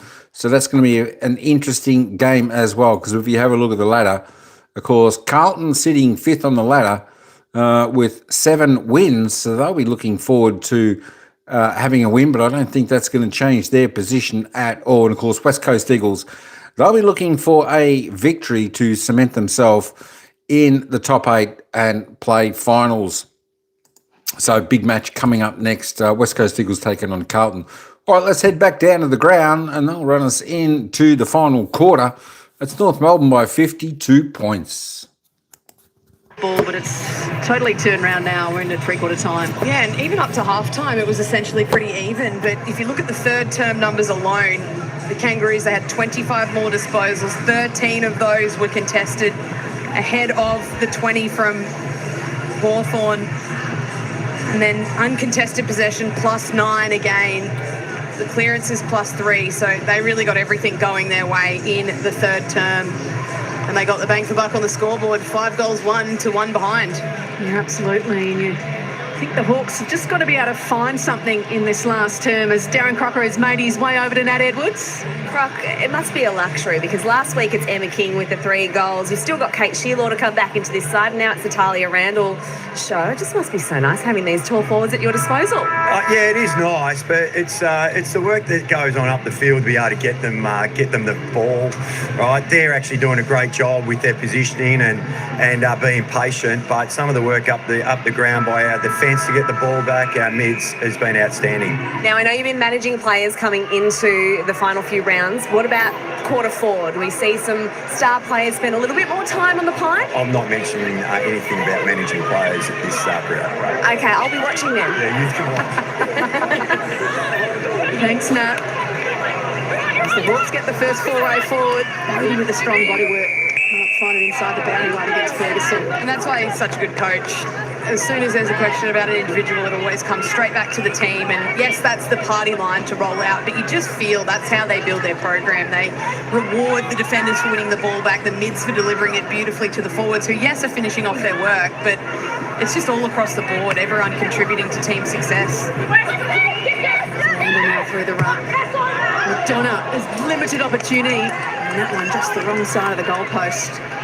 Would have been a nice start to this fourth quarter. What have the Hawks got to find in this last term? Well, they have to find something, because the way that results look like they could go, so if Melbourne beat Geelong tomorrow and Brisbane get over the Pies on Sunday, it will be this exact matchup in week 1 of the finals. So they've played a really good first half. They've fallen away in the third term, but they need to get as much as they can out of this fourth quarter to take some momentum if they do face North Melbourne again next week.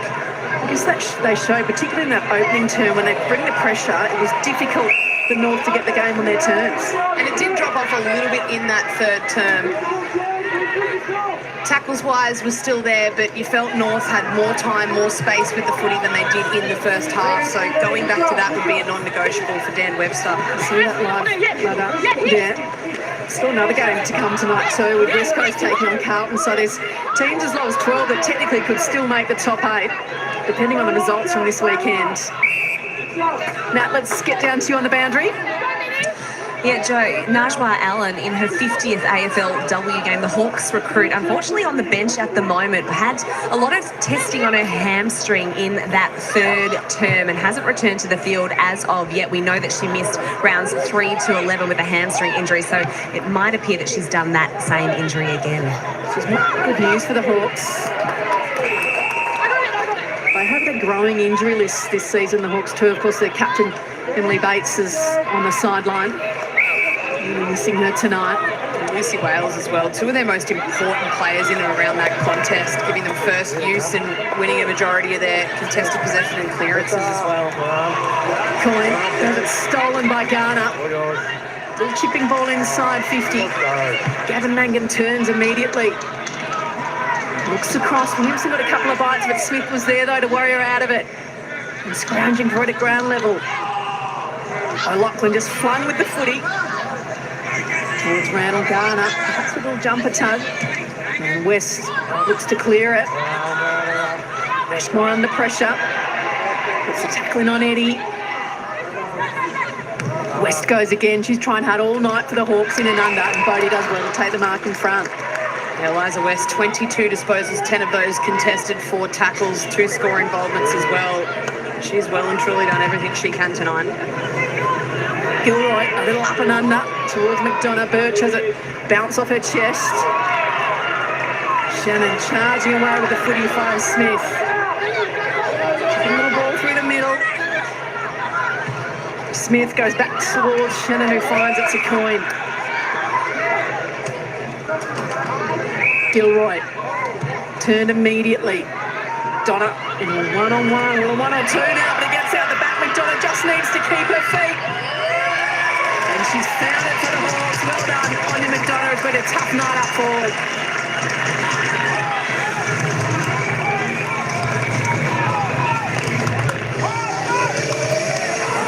It's goal number 21 for the year, McDonough. 21-18, McDonough.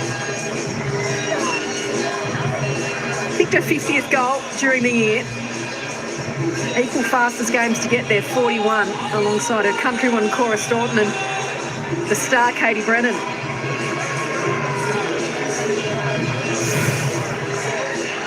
Well, McDonough just never stops fighting, no matter what the situation is in the game.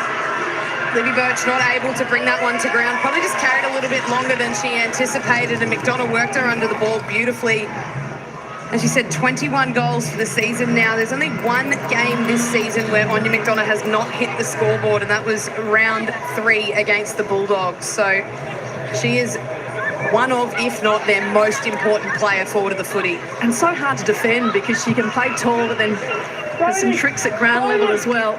She plays well above her height as well. She has that key forward post where you feel like she's well undersized for that, but never stops fighting, never stops scrapping, and is able to hit the scoreboard most times. This one gets out the back towards Bodie. Couldn't be clean over the footy. Ferguson does well to get to Shannon. Bodie with the smother though. Ashmore and Carney. This time Ashmore. There's a bit of speed on Carney, and she's found Bodie. Who look up towards McDonough. Didn't favour her with the kick though, and it was easily read by Anya Smith. To be fair, as soon as Greta Bodie looked up, it looked like she had a one-on-one with McDonough, and I love that she backed her forward in, but Amy Smith, running that beautiful defensive pattern, just swooped in as the winger and made it a 2-on-1 as Greta Bodie hit the ball. Yeah, just a little untidy in the contest there. Moving into Bodie. Slipping outside her range, thought about going short and backwards to Richardson. You can see the option she has in front of her. Bodie just hugs it to the pocket. And in the end is the post and out of bounds. We pleased with the way they've started this fourth term, though. Been able to get a few more inside 50s. It's definitely looked better than it did in that third term. 5 inside 50s to 1. So they're owning the territory in this fourth term. They've been able to hold it inside their forward 50 in the last couple of minutes. Do you feel like they've gone back to ramping up the pressure at the source as well? That's exactly what fell away in that third term, and with less pressure, North's skills well on display. Being able to ramp that up, they've been able to win a lot of the footy at the contest. Eardley to the front. Gilroy has that kick smothered. Garner almost stole it away from the smother too. West on the left. Carney keeps it in front. Stone fights hard for it. Gives it back towards Flocker. Hand pass was too hot for Coyne, but the tackle was good. Hard kick from West. It's chopped off, and the Roos can take a breath and look to load from defence. They kick out wide to Smith, is under pressure. Exxon. That was hard, that bump. Looked like it hurt too, Nat Exxon. She went for a second time in the contest, though. As Bode carries it over the boundary line, there is Exxon. It did hurt. Pop straight back up, though, with Nat Exxon. Just trailing that right arm, though. Take a lot of effort to get Nat Exxon off the ground as well. She is one tough player. Ashmore at ground level. Williamson there too. Williamson hardly on the boot. And that one's going to be out of bounds. Famously, Nat Exxon, in her first season at Carlton, had actually broken her ankle. Was asked at half-time if she thought she'd be all right. She said she'd be all right, got back out there, and then they pulled her off the ground in the third term, ended up with a broken ankle. So that is how hard she is to get off the ground. Unbelievable. Fleming hurriedly back inside 50. Ashmore couldn't take the mark. Bodie. They run pass, flicked it back to Gilroy. It's over his shoulder. Birch on the goal line. Gets a hand on it. Birch, of course, in game number 103, so had her 100 a few weeks ago. 3-time premiership player.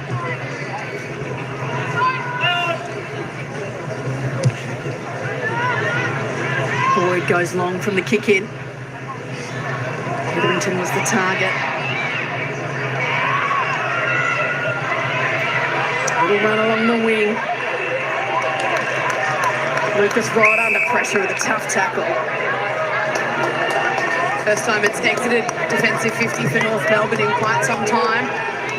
Been able to keep it in their front half, the Hawks, and anytime they've had that release, North have been able to make the most of it. So can Hawthorn keep the pressure up at this contest? Williamson. He's had a bit of it tonight. That's disposal number 15. Carney calls the charges forward. He's out towards the wing. Hetherington in the contest. Fights for it at ground level with Williamson. They all dive in on top. Both sides asking the question, I think, in the end. And it's going to be a free kick for holding the footy. It's going to go in Hawks' favour. So Everest, one of my favourite nicknames, Sherpa, in competition. A little kicking in danger. So O'Shea will take it for the Roos.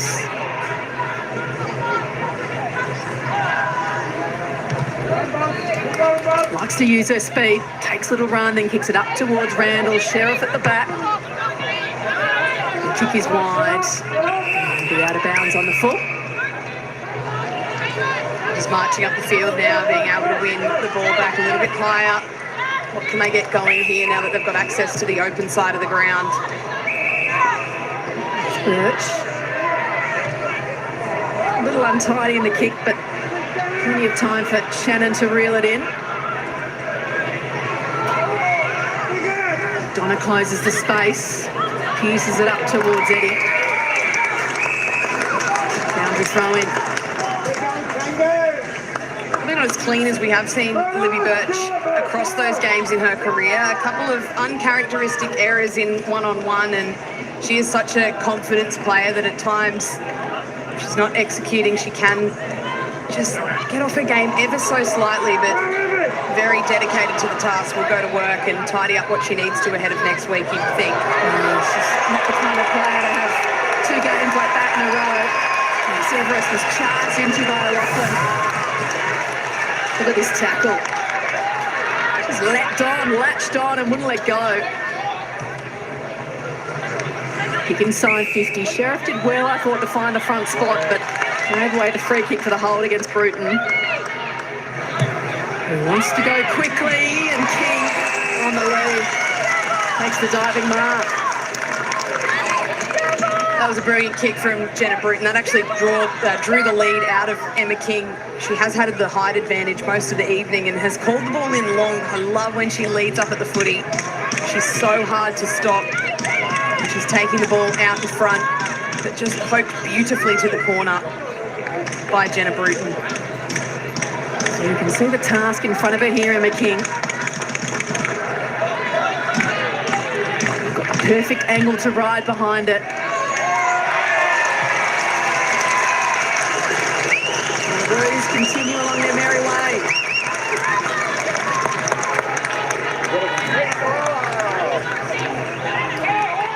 It's goal number 8 now for Emma King from just the 6 games. Had some soft tissue injuries during the pre-season, then had to fight her way to get back into this side, which has been part of their strength through their depth. But people are waiting, some really good players are waiting on the sidelines to get in.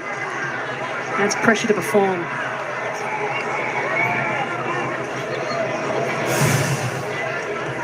Beautiful kick again from Jenna Bruton. Put it to the space, threaded the needle between Keely Coyne and Simons there, trying to get back and defend King, but 8 inside 50s for the quarter for Hawthorn, 1 goal 2 inside 50s for the quarter North Melbourne, 1 goal straight. Yeah, they make you pay the Roos.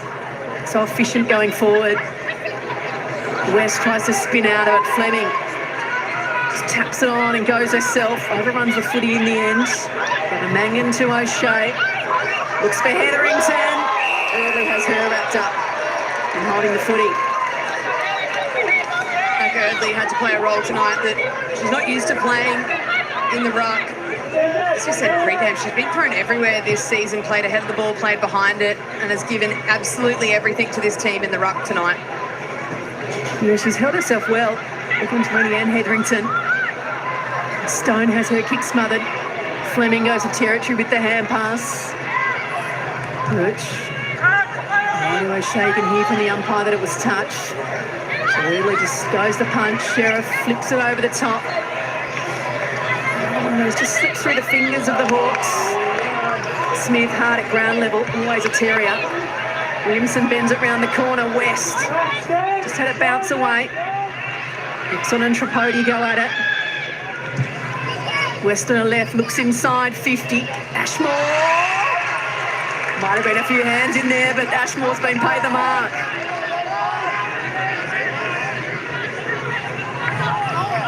Wants to go hurriedly. Perhaps worried about the distance on the kick. And it's belted away and out of bounds. It was a smart play from Ashmore because she was right on her range on that set shot, had to roll, but just didn't hit the kick sweetly. Probably was there to take a few more metres as well. Could have probably cleared that mark, rolling out a little bit more. So you see the Hawks have had some territory in this last term. It's just a goal apiece. Donna loses the handle on it. Yeah, 10 inside 50s to 2 to have a goal apiece. It's not the efficiency you need, but speaks volumes of how well North Melbourne have held up all night defensively. They have had their opportunities in this 4th term, and it's come on the back of them being able to pressure and win contest again in this 4th quarter. Already wrapped up immediately. Plenty of tape, though, for Dan Webster to look at through the week. For the Hawks, plenty of positives in different contests and passages of play. 4th quarter alone, plus 12 contested possessions to the Hawks, plus 14 in ground balls as well. The team that's won that stat across the quarters has won the quarter. Boyd, over the footy, Simons emerges with it. Will go again, gets it to Bubba, who flips it over to Lucas Rod, who gets the kick away and hits the post. Unlucky to Lucas Rod. How are you seeing things from the sidelines, Nat? Well, Darren Crocker, North Melbourne's coach, gave me nothing when I asked him whether he'd been managing some players' time in the final quarter, and I can tell you that ruck Kim Rennie has been on the bench for about the last 5 minutes. Ash Riddell's also sitting on the pine. Jazz Garner was there for quite a while, but got very frustrated and ran back on, so I don't think he can keep her off in her 100th game, but definitely some players who are done for the night. Yeah, well, they're trying to manage Jazz Garner in a different way. They've let her back out there, but they've told her to sit in the forward line. So she's playing in the forward line to try and manage a little bit of that, I guess, effort running contest to contest, playing through the midfield. You can't finish your 100th game on the bench, can you? Eddie used to sweep on the loose footy. Fleming applying the pressure. Eardley hard over it, wins it against Tripodi. Out towards Ashmore. Shepherd provided for Gavin Mangan. It's back towards Shannon. Boyd dived on it. And out of bounds it goes.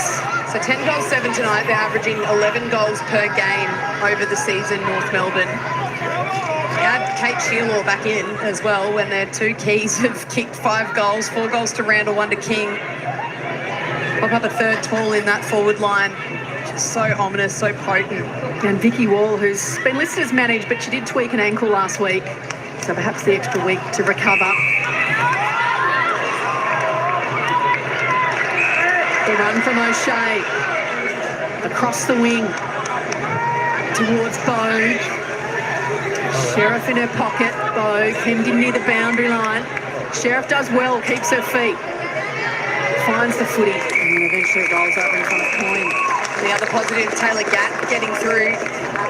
Hasn't played since round 5 with that ankle tweak against Brisbane. Has sat out a large percentage of the season. Has come back in tonight.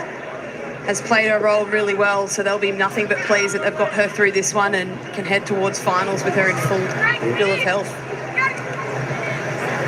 So we're inside the last minute of the game. Pressure still relentless from both sides.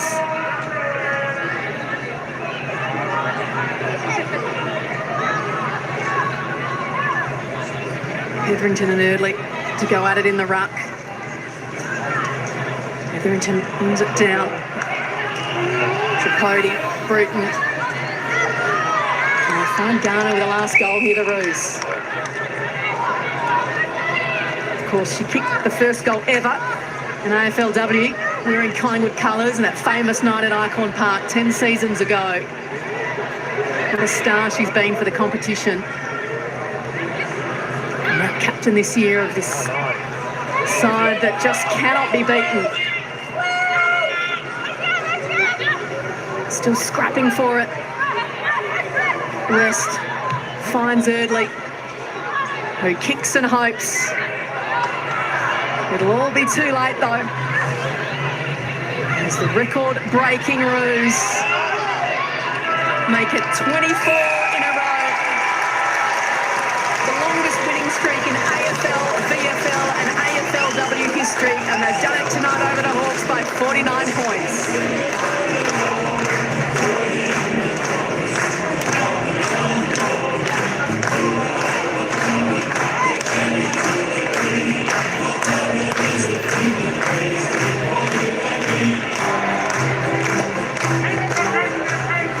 They did it in wonderful fashion, the Roos. The Hawks applied the pressure early and again late in the contest, but the Roos are up to the task as they celebrate Jazz Garner's 100 game. We couldn't find her the 3 goals to hit the ton of goals, but it was certainly some performance, and that is all amongst it at ground level. Yeah, I found Ash Riddell. She was sitting on the bench. She got benched for that last little bit by the coach. Yeah, got benched, that's all right. Got to sit there with Carnes and a few others, so it was nice to kick back and watch the girls. Well, it's a record 24 wins in a row. I know internally you guys don't talk about that, but there's so much external noise about it. How do you stay so grounded and I get in the present moment? I think it comes back to Croc. Like, Croc hasn't spoken about it at all. We haven't spoken about it as players. We've been really excited. We've been waiting for finals for a few weeks now, and now the sort of second season kicks in, and we're, really excited to go forward. Let's talk about finals, because you're in again, going for those back-to-back flags. You know what it takes to salute. What is it about this group that just has this incredible belief and confidence? Yeah, I think it's just consistency in your preparation and trusting the process. We review every week, depending on how much we've won, lost, whatever it might be. So just trusting the process, and the pressure will be on, but pressure's a privilege and we love it. So looking forward to it. And what about your great mate in Jasmine Garner, getting the win for her tonight in her 100th game? I mean, you spoke about it during the week that she's sort of, you wouldn't be where you are in your career without her. Just put in this club. Oh, I'm so grateful for her. She's my best mate, and she's just this calming presence on the field, and we all walk taller alongside her. So it was a little bit of extra excitement around this week, and really happy that we got the job done for it. She deserves it. She's such a humble, hard-working player, and I love playing alongside her. Well, it's business time now. Finals just around the corner. Best of luck, and thanks so much for joining us, Ash. Beauty. Thanks for that, guys. Appreciate it. Thank you. Ash Riddell there had 28 disposals for the evening, a dominant performance for her side. They won by 49 points. Stick with us on the other side of the break. We will hear them sing the song with, I imagine, a little bit of gusto for Jazz Garner as well.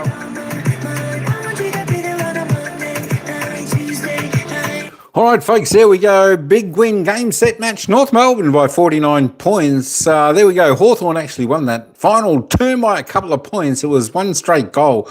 North Melbourne in that final term, 10-7-67 to Hawthorn, 2-6-18. Hawks Hicken 1-3 in that final term. So well done, Hawthorn. You fought that game out, but big margin. 49 points were the victors. 69% of the poll today said North Melbourne was going to win. So well done, everyone in the poll.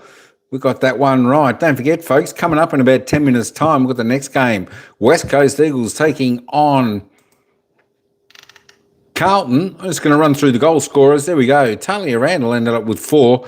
Best on the evening for North Melbourne, the only multiple. Alice O'Loughlin scored 1. Emma King, Mangan, Edie Craven, Bogue, and all singles for North Melbourne. Of course, for Hawthorn, Annie McDonough got 1 with Greta Bodie there, of course, leading disposal getter. Eliza West, well, she had a ring-a-ding-ding final term, up to 30. Topped the table for Hawthorn tonight. Wow, what a run home in the final quarter with 13 kicks, 17 handballs, 1 mark, 4 tackles, 7 clearances. Well done, Eliza West. Ash Riddell, she just had a quiet final term there with just the 3 touches, ended up on 28. Jasmine Garner, 24. Amy Smith for North Melbourne, 19 with Jenna Burton. Also, Michaela Williamson ended up with 17 there for Hawthorn. We'll just roll down the player stats there. Mackenzie Eadley ended up, Hawthorn ended up with 14 touches, 16 hit-outs, 1 clearance, and of course, Kim Rennie ended up with 13 touches, 16 hit-outs, 2 clearances there for North Melbourne respective. Ruck girls for both of the teams. There we go. We'll just roll down there because we're going to get over the next one. Emma King, 9 disposals. Emma Kearney ended up with 9, and Bella Edie ended up with 9 as well. There we go. Greta Bodie, let me just get on that. For Hawthorn, and Grace Babber, both with 9 as well. All right, folks, there we go. That is game, set, match for this one. Well done. Thanks, everyone, for coming in, joining in. AFLW football action, of course. This is round 12. This is the last round of the home and away season for the women footballers here in Australia, Australian Football League for the women. Of course, then we head on into the finals next week or the week after, I am understanding. So we're going to come up with the next game. So, all right, folks, I'm going to say see you later for this game because we're going to end this one. We're going to start the next game, of course, West Coast and Carlton. A lot at stake for both of these sides here, of course. And, of course, as you see, with the Kangaroos winning tonight, they go to play 12 wins, 48 points. They are minor premiers for season 2025 for the AFLW football action. Fantastic. I tell you what, they're going to be a force to be reckoned with. They're going to be the team. They are the team to beat this year. I'll tell you what, it's going to take a fantastic side to get over the line against them. All right, folks. Hey, thanks very much for tuning in. Till next time, ciao for now. We'll see you at the next game.